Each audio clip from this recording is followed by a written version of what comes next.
Good evening. Let us pray that the liturgy of the Word will deepen our understanding of the Word of God, and our receiving Christ in the Eucharist will make us closer to Him. In the liturgy of the Word, Prophet Nahum said, "See, upon the mountains there advances the bearer of good news, announcing peace. Celebrate your feasts, O Judah. Fulfill your vows." Announcing peace. How can we announce peace in our time today, when there is war in Ukraine and China is threatening because the Vice President of the United States visited Taiwan? Woe to the bloody city, according to the prophet, full of plunder, whose looting never stops. War in Ukraine. How can we announce peace? How can we be bearer of good news? In the gospel, the Lord said, "What profit would there be for one to gain the whole world, forfeit his life?" The iconic image of this saying, of the uselessness of riches, would be the image of Steve Jobs. Without him, there would be no Apple, no iPads, no iPhones. But the image was of him shortly before he died. Became very thin. He was suffering from liver cancer, and they tried to do a transplant, did not hold. Hindi compatible yung DNA niya with the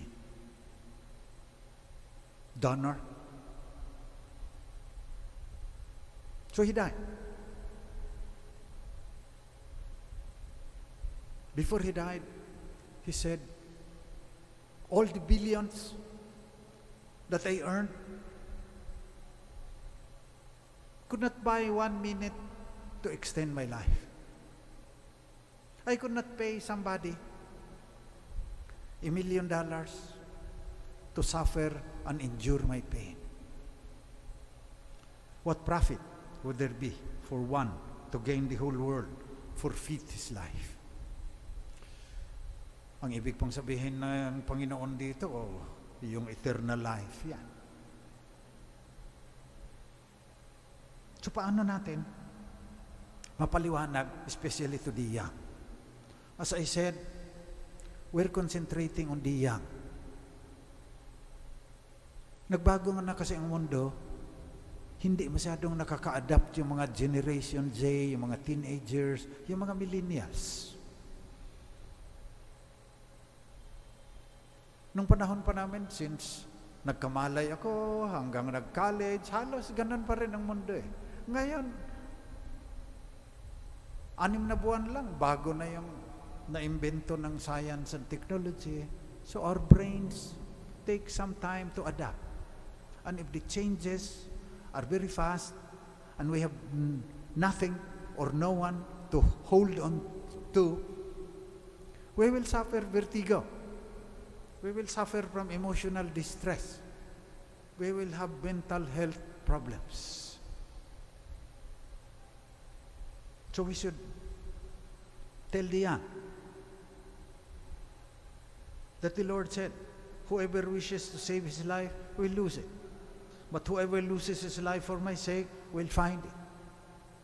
Otherwise, there will be more mental health problems among the young.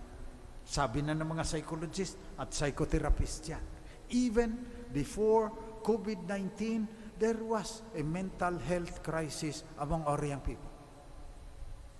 Hindi na natin alam ngayon, nagka-COVID eh. Hindi sila makalabas, hindi sila makagala kasama ng kanilang mga barkada. Ano na kaya yung mga bata?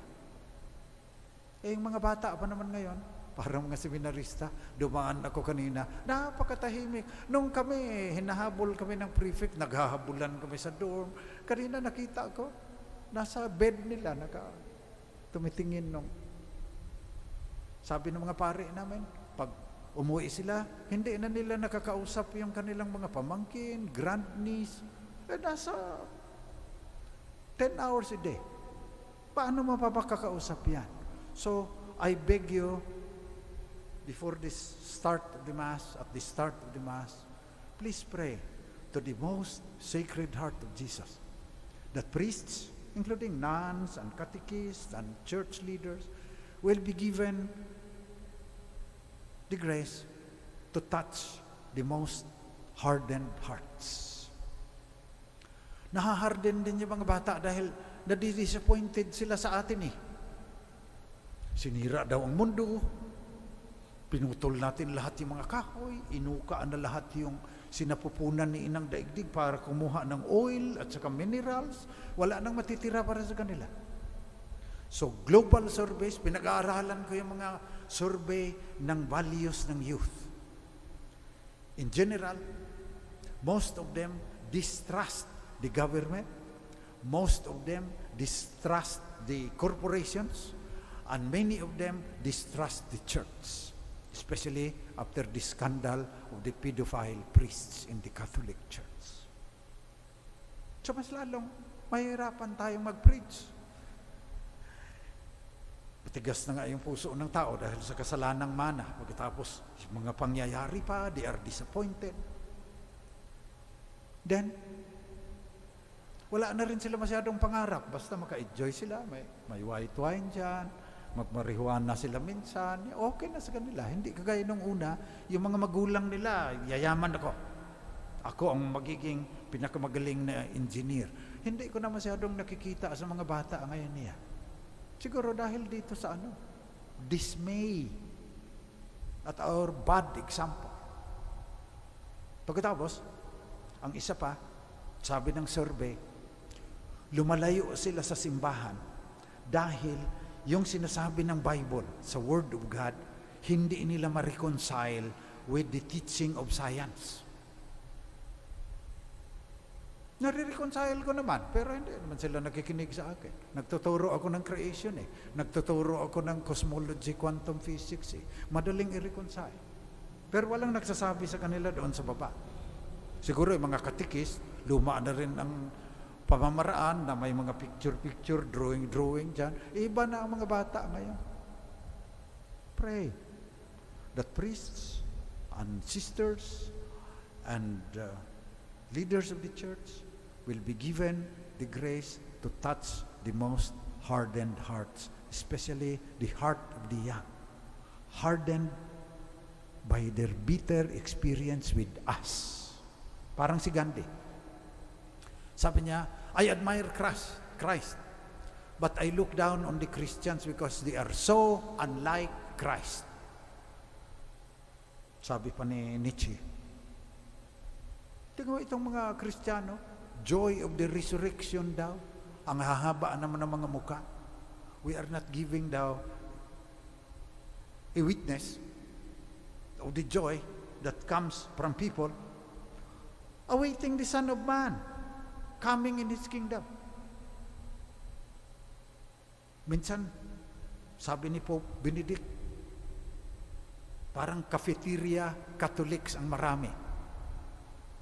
So, kung maganda para sa kanila, yung paniniwalaan nila. Pero kung hindi naman, parang sa Amerika, for example, may mga Katoliko, pero naniniwala ng abortion. Kasi ang mahalaga sa kanila, yung freedom daw ng bodies ng mga women. Body na rin yung nasa loob mo pag pinatanggal mo yan In 6 weeks, the heart is already beating. Hindi ba body din yan? Pero sa Amerika, babayaran pa ang babae para magpa-abortion. Laking problema sa kanila ngayon yan. Sa atin din, akala mo, bawal. Ang dami-daming mga babaeng nagpapa-abortion sa labas ng Quiapo, mayroon dyan pampalaglag. So, titignan tayo ng mga bata, bakit pagkatapos mong magnobena sa Nazareno, kukuha ka noong para malaglag yung anak mo dahil nabuntis ka na yung asawa mo nasa Saudi. When I was in Smoky Mountain, ang daming mga fetus na umiiyak yung mga scavengers lalo na yung mga matatandaan ng babae. Binabasbasan kaya. Doon na rin namin nililibing. Wala naman kaming perang pang padala niyan sa funeral parlor. Hardened hearts because of witnessing that is against what is being proclaimed. So let us pray for young people today. That's why we are here. Pag nagmisa tayo, we are consoled. Hindi naman kayo babalik-balik dito na puro sadness ang pag nagmimisa ako, minsan nawawala ako sa sarili. Naliligayahan ako After 50 years, hindi ako nawawalan ng gana na magmisa. Araw-araw kung i-assign ako, mimisahan kaya.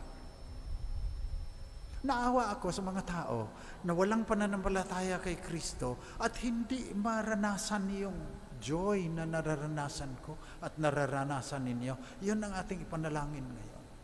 Huwag tayong makasarili na tayo lang. Anyway, we are consoled. Maligaya tayo dito. There are millions suffering from lack of meaning, from lack of a sense of purpose. Let us pray to the Sacred Heart of Jesus that they will also experience the joy, the peace. Yung sabi ng first reading ni Prophet Nahum, see upon the mountains there advances the bearer of good news announcing peace. Sana tayo ito. Sana tayo yung bearer of good news, especially to the young, especially to those with hardened hearts because of their bitter experience in the church. Binanggit ko na rito, nagsinod, utos ng Pope, kausapin ninyo yung mga tao. Tanungin ninyo kung anong mga palapalagay nila. Ang lumabas, ang daming samaan ng loob ninyo sa kaparian. Ulit, I apologize, mga tao din kami, pero it's not a reason. May grace ng Espiritu Santo Bakit lagi kang asungot pag may mga tao na bumibisita sa iyo? Nagmimisa ka, tapos sisigawan mo na kaagad yung mga tao doon sa labas. Yun ang aking point. Let us pray that we will be able to give good example. Pray for me, pray for my brother priests. To the most sacred heart of Jesus. Grace prevails over nature if we only correspond and cooperate with the grace of God. Kahit ano pang samaan ng ugali natin, mababago natin yan kung gugustuhin natin at papayagan natin yung Diyos na baguhin tayo so that we can give good witness to the young. Then they will believe that Jesus is Lord and Savior. And then they will deny themselves, take up their crosses, and follow Jesus.